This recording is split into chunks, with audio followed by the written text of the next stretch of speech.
Siddiq radhiyallahu anhuma di depan Rasulullah SAW. Nanti saya akan jelaskan pertanyaan-pertanyaan tadi. Saya bacakan hadisnya dulu. Ya Bilal, haditsni bi arja amalin amiltahu fil Islam. Wahai Bilal, beritahukan kepadaku amalan yang paling engkau harapkan pahalanya dari Allah di dalam agama Islam yang telah engkau kerjakan. Kata Bilal, kata Rasulullah SAW, fa inni sami'tu daffana 'alaika baina yadayya fil jannah. Aku telah mendengar suara sendalmu, terompahmu di depanku di dalam surga. Bilal menjawab, ma amiltu amalan arja indi anni lam athhur tahuran fi sa'atin min lailin aw naharin illa sallaitu bidzalika at-tahur ma kutiba li an usalli. Tidak ada suatu amalan yang paling aku harapkan pahalanya dari sisi Allah kecuali aku melihat ketika aku dalam bersuci berwudu, baik di waktu malam hari atau siang hari, kecuali setelah berwudu aku sholat untuk wuduku tadi sesuai dengan yang ditakdirkan oleh Allah Subhanahu wa taala sholatku. Artinya sholat setelah wudu. Beliau selalu kerjakan. Setiap kali habis berwudu beliau sholat 2 rakaat. Setiap kali habis berwudu, baik siang ataupun malam. Itulah amalan yang paling beliau anggap paling mendapatkan pahala dari sisi Allah Subhanahu wa taala. Nah, para ikhwan sekalian coba perhatikan. Ini Bilal, salah satu cara agar kita selalu ingin terus-menerus dalam beramal ibadah, baca sejarah-sejarah para ulama dulu. Ya. Nah, bagaimana menjawabnya tadi? Saya akan bacakan perkataan Imam Al-Aini di dalam kitab beliau Umdatul Qari. Umdatul Qari ini adalah syarahnya Sahih Bukhari. Karena hadis ini diriwayatkan oleh Imam Bukhari. Kata Imam Al-Aini dalam kitab Umdatul Qari, wa amma sabqu Bilalin an-nabiy sallallahu alaihi wasallam fi ad-dukhul fi hadhihi as-surah falaysa huwa min haitsul haqiqah.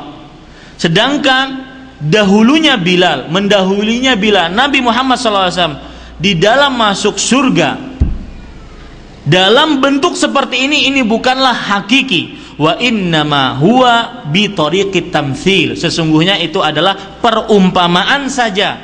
Li'anna 'adatahu fil yaqdhah kana yamshi amamahu. Karena di dalam kehidupan yang hakiki di dunia, Bilal senantiasa berjalan di depan Rasulullah Sallallahu Alaihi Wasallam karena beliau adalah pembantu. Pembantu itu kan biasanya duluan menyiapkan kebutuhan Nabi, baru Nabi jalan. Jadi jawabannya ini bukan sebagai hakiki tetapi sebagai perumpamaan. Ini para ikhwah sekalian. Ada jawaban lain yang disebutkan oleh Syekh Al-Allamah Al-Mubarakfuri di dalam kitab beliau Tuhfatul Ahwadhi. Ketika beliau mensyarah kitab Sunan At-Tirmidzi, beliau mengatakan qila masyuhu baina yadayhi sallallahu alaihi wasallam ala sabilil khidmah kama jarratil 'adah bitaqaddumi ba'dul qadam baina yaday makhdumihi. Dikatakan sebuah pendapat ketika di dalam hadis disebutkan bahwasanya Bilal suara sendalnya di depan Rasulullah sallallahu alaihi wasallam ini adalah seperti seorang pembantu yang membantu majikannya, yang mana dia harus jalan duluan menyiapkan kebutuhan majikannya baru majikannya jalan. Paham para ikhwah nih jawabannya?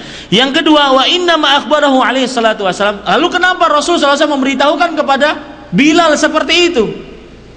Kata Syekh Mubarakfuri rahimahullahu taala, beliau memberitahukan kepada Bilal seperti itu bima ra'ahu liyatiba qalbuhu, agar hati Bilal senang. Agar hati Bilal apa? Senang. Wa yudawimu ala dzalikal amal. Nah, karena senang dengan penyebutan Nabi seperti itu, akhirnya Bilal terus-menerus mengerjakan 2 rakaat setelah wudu. Dan juga litarghibis sami'ina ilaiha, agar orang yang mendengar hadis ini mengerjakan hal seperti itu. Ya. Kemudian yang ketiga para ikhwah sekalian, hati-hati jangan sampai kita berbalik setelah bulan Ramadan ya 180 derajat. Sampai-sampai ada anekdot, ada orang cerita sama saya, tapi ini cerita saja ya. Setelah tarawih hari malam terakhir, dia pergi ke depan masjid. Ke depan masjid meluk apa? Bukan. Meluk tiang masjid, apa menara masjid. Nangis habis-habisan. Ketika ditanya, "Kenapa kamu nangis? Apa sebabnya? Apakah ada masalah? Apakah tadi dipukul orang di masjid?" "Oh, enggak.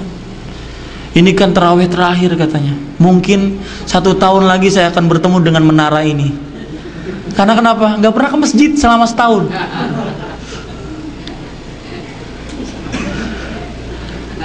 Ini para ikhwah sekalian, subhanallah. Kadang-kadang karpet masjid itu rindu, ingin dicium oleh dahi kita. Ya, para ikhwah yang dirahmati, jangan sampai ketika bulan Ramadan menjadi rabbaniyin, ruhbaniyin, menjadi benar-benar orang ahli ibadah. Malam lebaran sudah berubah 180 derajat.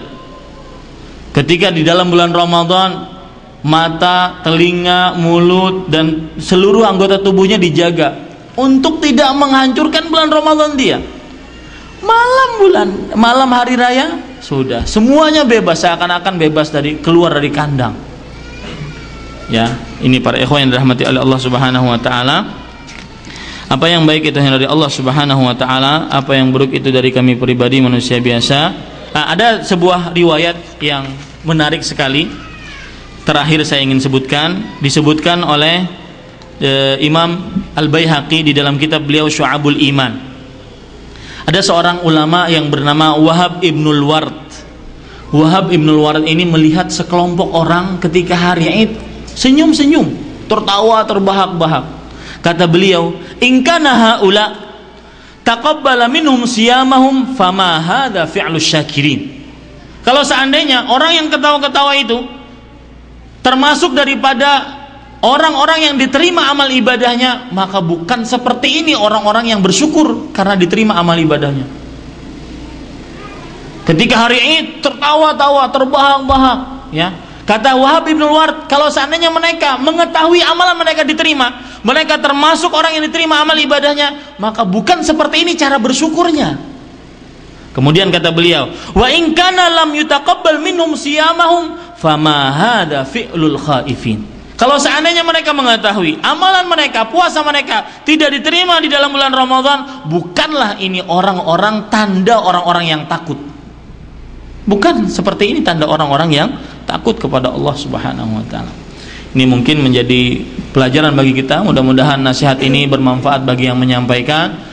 Apa yang baik itu hanya dari Allah Subhanahu wa taala, apa yang buruk itu dari kami pribadi manusia biasa. Wassallallahu nabiyana Muhammad, wassalamualaikum warahmatullahi wabarakatuh.